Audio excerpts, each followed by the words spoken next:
ನಾವಿವಾಗ ಇರುವಂಥ ಸ್ಥಳ ಶೂಲ್ಪಾನಿ ಫಾರೆಸ್ಟ್. ಈ ಫಾರೆಸ್ಟಲ್ಲಿ ಮುಂಚೆ ನೀರು ಸಹ ಇರಲಿಲ್ಲ. ಈಗ ಬ್ಯಾಕ್ ವಾಟರ್ ಬಂದು ಸ್ವಲ್ಪ ನೀರಾದರೂ ಇದೆ. ಈ ಜಾಗದಲ್ಲಿ ಆಲ್ಮೋಸ್ಟ್ ಅಲ್ಲ ಪೂರ್ತಿ ಇರೋದು ಆದಿವಾಸಿಗಳು. ಆ ಆದಿವಾಸಿಗಳು ಮುಂಚೆ ಇಲ್ಲಿ ಬರುವಂಥ ನರ್ಮದಾ ಪರಿಕ್ರಮ ವಾಸಿಗಳಿಗೆ ಲೂಟಿ ಮಾಡ್ತಾಯಿದ್ರು. ಯಾಕೆ ಲೂಟಿ ಮಾಡ್ತಾಯಿದ್ರು? ಯಾಕಂದರೆ ಅವರಿಗೆ ಬೇರೆ ಯಾವ ಥರದ ಇನ್ಕಮ್ ಸೋರ್ಸ್ ಇರಲಿಲ್ಲ. ಸೊ ಹಾಗಾಗಿ ಇಲ್ಲಿ ಬಂದಂಥ ಯಾರೇ ನರ್ಮದಾ ಪರಿಕ್ರಮ ವಾಸಿಗಳು ಬಂದರೂ ಅವ್ರ ಹತ್ರ ಏನೂ ಉಳಿತಾ ಇರಲಿಲ್ಲ.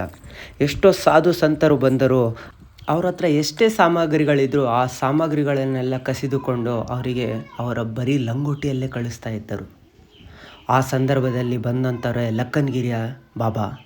ಆ ಲಕ್ಕನಗಿರಿ ಬಾಬಾ ಅವರು ಬಂದರೂ ಕೂಡ ಅವ್ರ ಹತ್ರ ಇದ್ದಂಥ ಎಲ್ಲ ಸಾಮಗ್ರಿಗಳನ್ನು ಕಸಿದುಕೊಂಡು ಅವರಿಗೆ ಕೇವಲ ಲಂಗೋಟಿಯಲ್ಲಿ ಬಿಟ್ಟಾಗ ಅವರು ಕೂಡ ಈ ನರ್ಮದಾ ಪರಿಕ್ರಮ ಮಾಡುತ್ತಿರುವ ಸಂದರ್ಭದಲ್ಲಿ ಅವರು ಹಿಂದಿರುಗಲಿಲ್ಲ. ಅವರು ಅದೇ ಜಾಗದಲ್ಲಿ ತಪಸ್ಸು ಕೂತರು.